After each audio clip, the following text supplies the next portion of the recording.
This video is basically to give you guys the rundown on Cuba. And it's kind of like I wanted to do this video because I really wish I had the full scoop on this trip to Cuba. Tell me what you want, what you like, it's okay. I'm a little cute. Let's start from the beginning. I flew first class from Atlanta to Cuba. My ticket was $864, which wasn't too bad considering the fact that I booked my ticket maybe 10 days before I was going, and I was flying Delta, which doing some research was the most expensive airline to get to Cuba.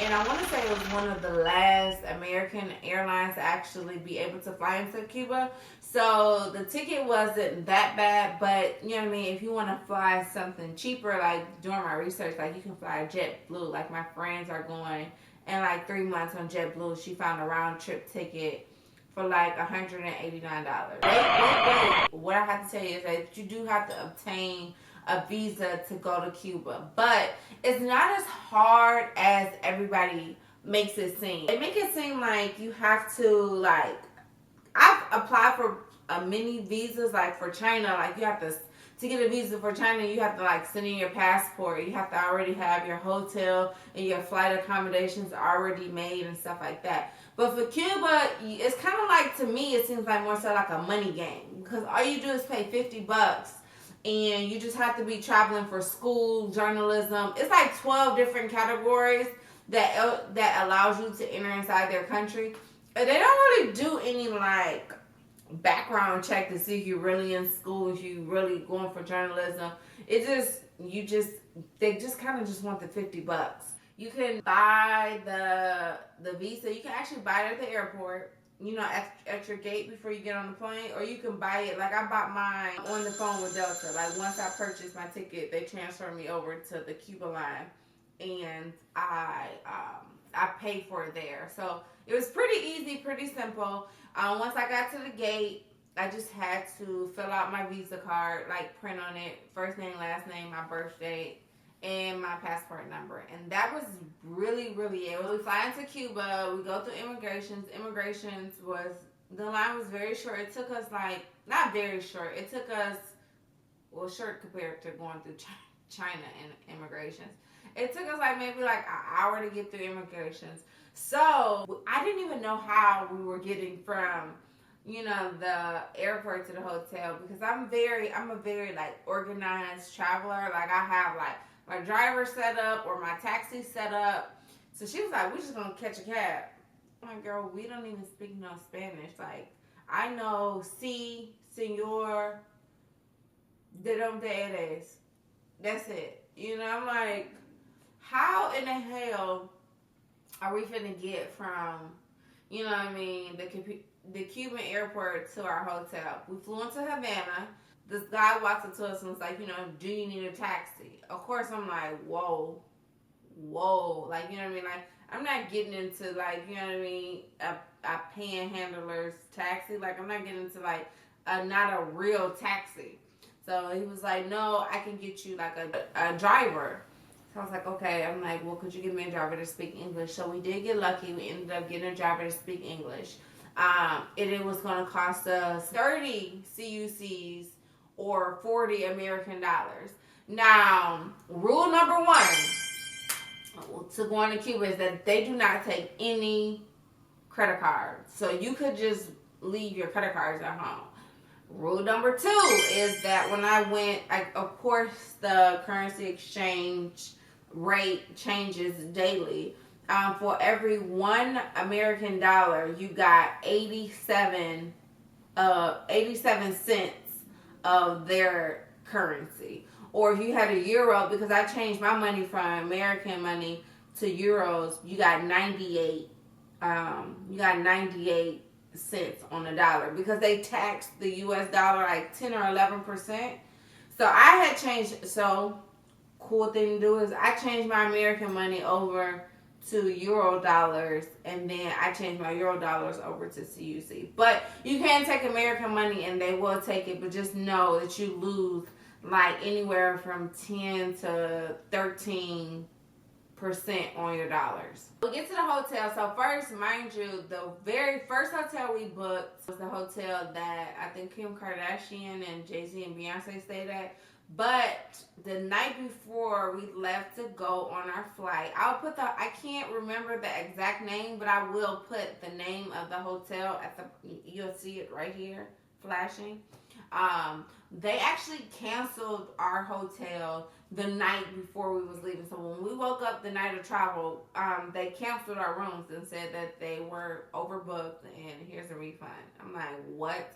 So we scrambled to find this other hotel called the Habana Libre, which was amazing, like literally amazing. It was very modern. It was very nice.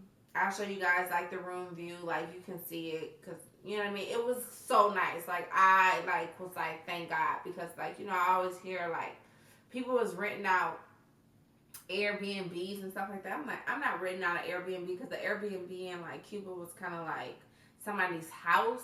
And it's not like somebody's house like when you rent it out in Dominican Republic where it's like somebody's vacation house where it's just nice and plush. It's like somebody's house. Like, you know what I mean? They might be downstairs house. I was like, oh, freaking no way. And then it was like kind of like in a neighborhood. I'm like, I watched too many, you know what I mean? I watched Taken. I watched all these movies where like these girls get sold into the sex slave and gets kidnapped.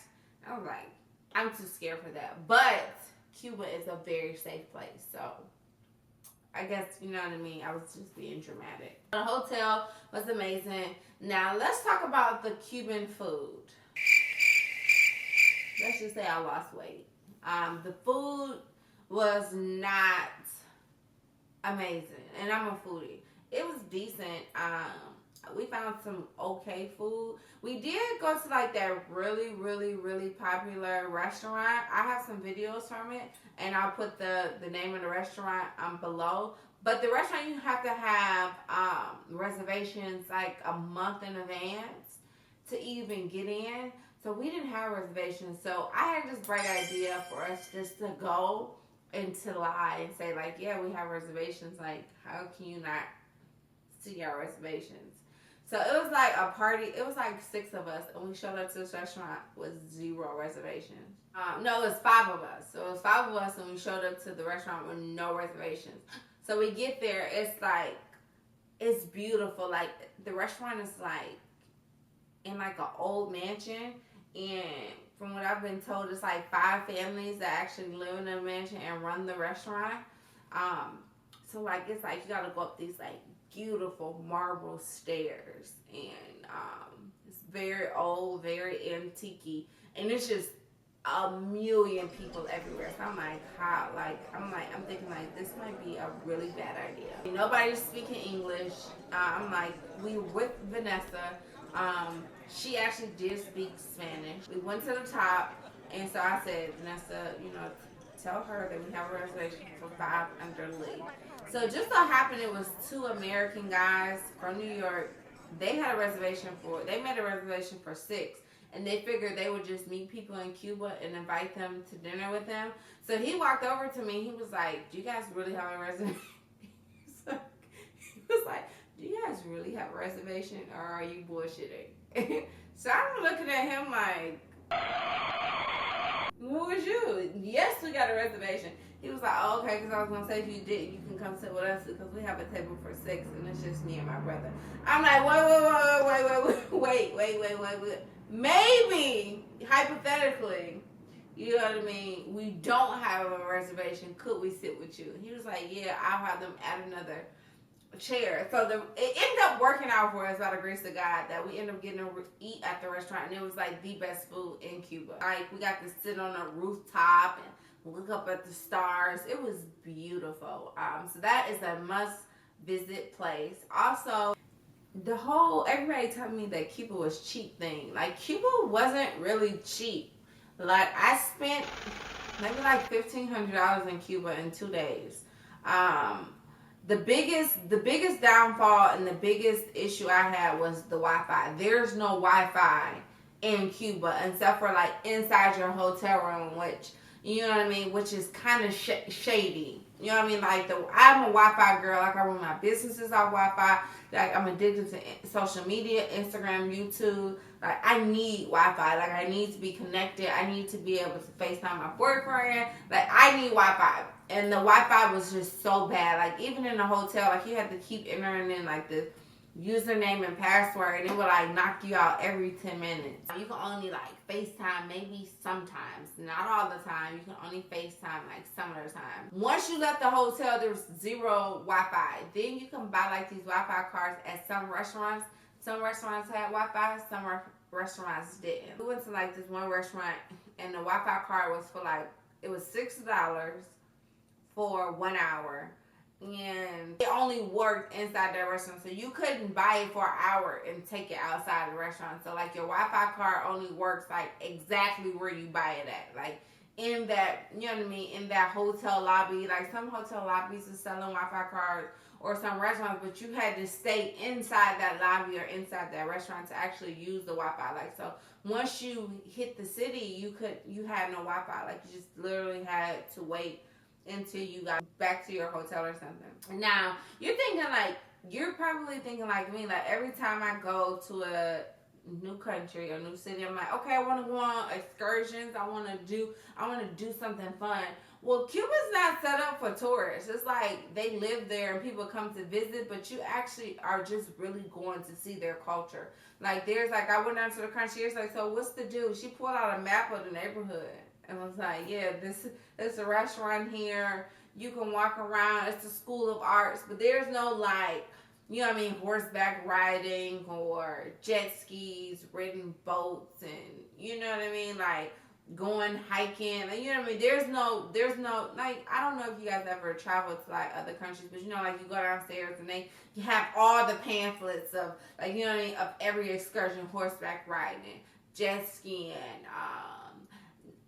late night walk here, and, like, you know what I mean, like, I went to Dubai and we had, like, you know what I mean, the lady brought us a folder this thick worth of, like, excursions and tours and things to do in Dubai. And in Cuba, it's just kind of like, you kind of like sightsee, like, but they do have, like, these really cool 50 cars, so it's kind of like, I don't know if you guys ever seen the movie Grease, but, like, you know what I mean, like, so we rented these old school 50 drop top cars, and we, like, rode around the city for like 6 hours. And my car, I had a blue and white car. It was so bomb.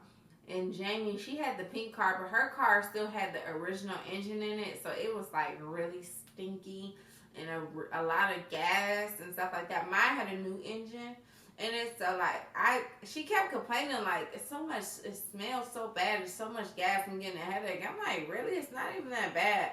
But I actually did ride in her car with her on our way home, and I was like, oh, this is terrible. I would have literally died. For 6 hours, the cabs was like $40 an hour, which wasn't that bad for a personal driver to take you, you know what I mean, through the streets and to see the neighborhoods and the buildings and stuff like that. So that was pretty cool. We actually booked from Friday to Tuesday. I ended up changing my flight. Sunday, I'm like, yo, I gotta get the fuck up out of here. And not in a bad way. I was just ready to get back to Wi-Fi. Like, Wi-Fi was really, like, it was killing me. It was like, between the Wi-Fi and I didn't really enjoy the food as much as I did. I just realized that Cuban American food is a little bit different than Cuban food. But I find that when America redo a different culture's food, it's like, it's not the same. It's actually nothing like, they actually have nothing in common. Like, American Chinese food and real Chinese food is totally different. I got the Chinese one time, I was like, what the fuck is this? Like, what?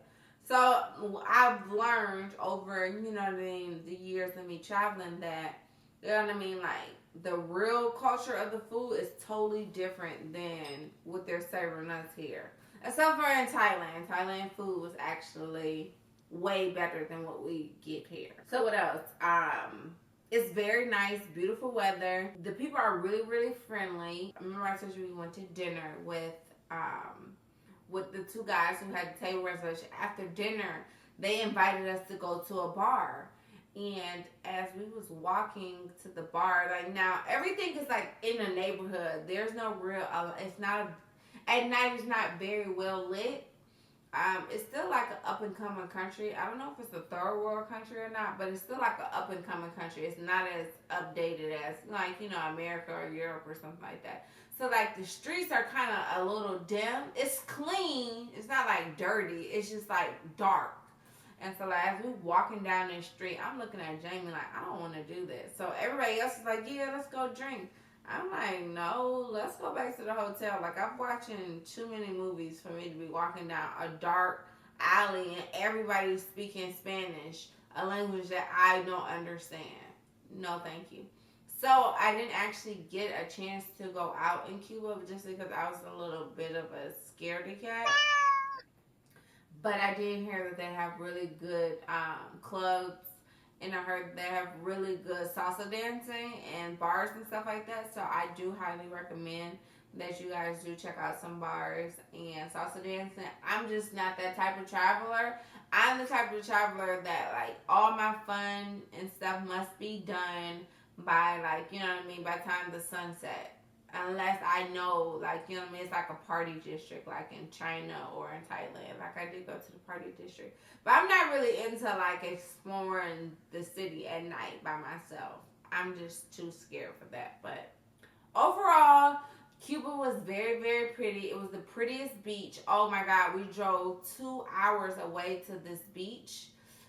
It was amazing. It was like It was like the second prettiest beach I've ever seen. The first prettiest beach was in Turks and Caicos. But this beach was absolutely amazing. But then again, the beaches in Cuba aren't set up for tourists. So there's no bar, there's no resort, there's no restaurant. It's just a beach. And you have to bring everything that you need, from towels to drinks to foods. It's just a beach. I think because as we was driving around, I seen like a couple of signs that said coming soon for like resorts and newer hotels and stuff like that. So I do say if you're gonna go.